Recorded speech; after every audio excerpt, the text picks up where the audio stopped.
and why Africa has become such a great destination for them. What's the main objective of your visit to Kenya? So our aim really as a global football club is to be able to connect with our fans in region. We know that we've got a huge following here in Kenya who are very, very passionate about the football club. And we realise as a football club that we can only do so much through our social and digital channels to be able to service these fans.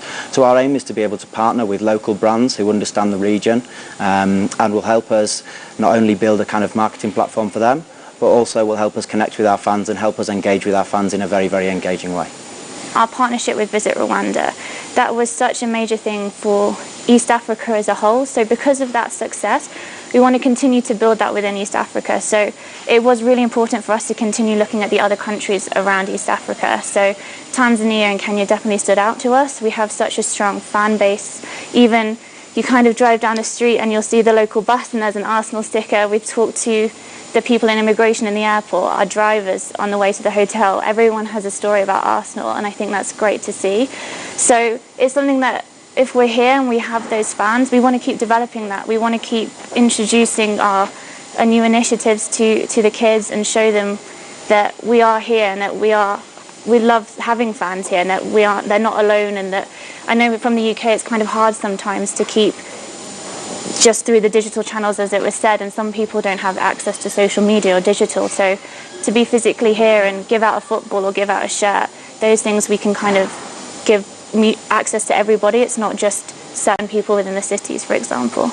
On that note, which are some of the football-funded programs in progress that have been supported by the club? We have a variety of different programs running, from kind of coaching clinics with local children in areas. I think that the main objective of us as a football club is to be able to build partnerships that are very, very meaningful. We don't just want to do kind of straightforward traditional partnerships which might just be an exchange of money as such and a utilisation of the Arsenal IP. We want to do things differently. We want to be able to build a legacy and leave behind a legacy, and whether that be from a football perspective, i.e. coaching your kids and giving them that access, but also maybe can we help them from an employability perspective, or giving children access to education who previously may not have access to education. Our aim as a football club, and Per Mertesacker is actually the head of Arsenal Academy now, and he said when asked about his objective as the Arsenal Academy, what's your objective? And he said only 0.5% of people who join the Arsenal Academy go on to make it as a professional footballer. So he said our objective is not only to make better footballers, but to be able to make better people. And that's a vision that we want to try and take across Africa and really, as I say, connect with the people in region. Without doubt, the football development training or clinics that you undertake goes a long way in improving and or nurturing talent, and specifically young talent. But what can Arsenal FC do through such partnerships to sustain continuity in a continent that continues to face other challenges? And this is specifically to do with the youth. Yeah, absolutely. It's a great question. I think as well as kind of just coaching the individual players, what we also run is a Coach the Coaches program. So this is really a program which is designed to coach the most highly skilled coaches here in Africa and specifically in Kenya, and ultimately they can go back to their regions and coach the children the Arsenal way, how to play football in the Arsenal way. I think that's why one of the reasons why Arsenal is so popular in Africa, because of the stylish football that we play. And if we can bring all the kind of local coaches into one particular area and give them tips and advice on how to really, how to play the most stylish and the most beautiful football, then that ultimately can go out not only here in Nairobi but right across Kenya, right across Africa hopefully, and really leave a legacy behind. So in future years to come, the standard of African football improves, which is already incredible, by the way. We look at this year and the top two scorers in the Premier League was Sadio Mane and our very own Pierre Aubameyang, and last year Mohamed Salah. So Africa's doing incredible things in the Premier League, and we want to try and continue that legacy. This isn't just a kind of vanity project for us. We're not just going to come in once and coach the coaches. We want to do this on a continuous basis. We're doing this currently with our sleeve partner Visit Rwanda. We're teaching them from the very young ages, from under 10s all the way through to the under 18s and hopefully the first team. They have an objective to be able to qualify for the African Cup of Nations And we want to help them.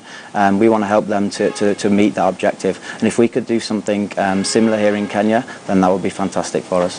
One of our initiatives as well in partnerships is just making sure that people and young kids in the areas outside of access have the ability to watch Arsenal. So for example, something we could do is do fan screenings, and in rural areas where there's not television, maybe there's not even radio, we can put a massive screen up and show a massive Arsenal game and give some shirts out.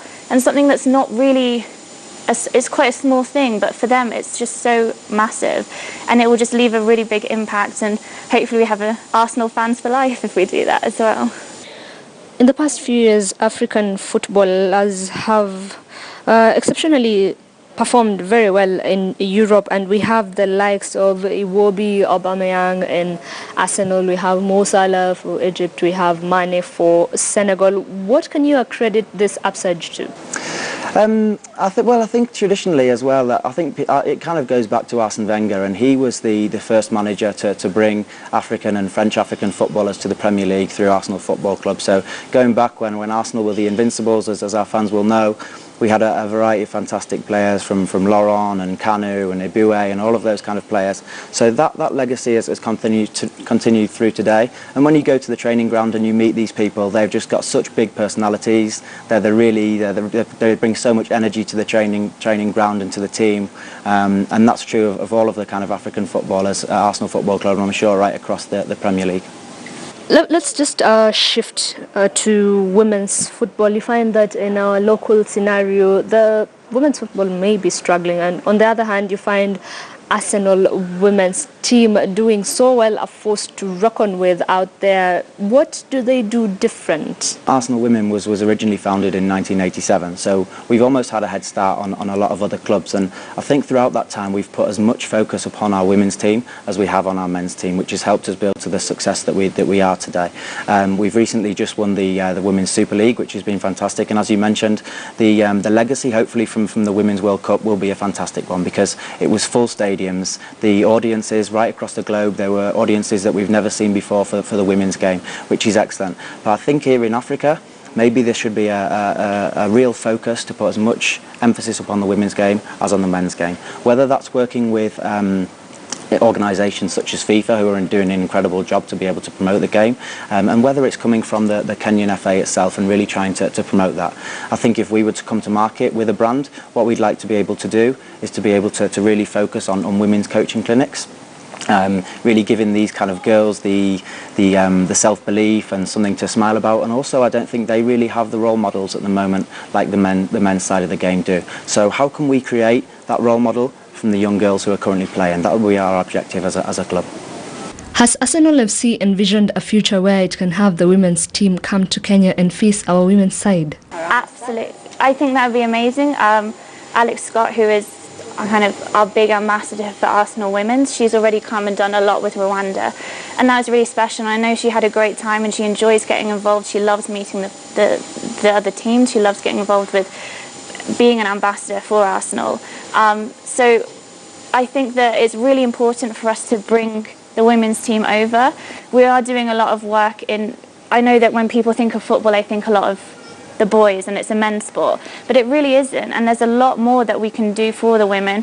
It's not about we just do boys coaching clinics, we do a lot of just female focused coaching clinics, and that it is a profession that girls can consider, and it is a great thing to do. So I think there's definitely a lot of talks that we need to have about having the Arsenal teams come over and women's teams play. I'm not sure when exactly, but it's something that I would definitely be pushing as a woman in football, and I think there is a lot more space for more women to come into the sport as well. What are some of the programs just beyond football? One of the things we have is the Double Club, and that's focused on more young people and education. It's about fun so that it doesn't feel like, oh, I have to go and learn again. And it's kind of using football in education. For example, you could have Mesut Ozil's number 10 and add it to another number for the goalkeeper, for example, and then what does that make? And just doing maths but with a football aspect to it. And then the other side of that is our employability program. Sometimes young people might not have the skills for interviews, for doing CV preparation, and we're kind of just coming in and helping just if they've got an interview coming up, we can do some prep. We can say, oh, why don't we practice these questions? Let's look at your CV. How can we advance that? And then helping these young people get into professional work. Maybe it's something within sport, but not being a footballer. It could be working in a commercial team like ourselves, but within football. It could be doing refereeing. It could be something else. And it's just helping with the employment issues that sometimes happen around areas of Africa. It's building that as well. Thank you so much. Thank you.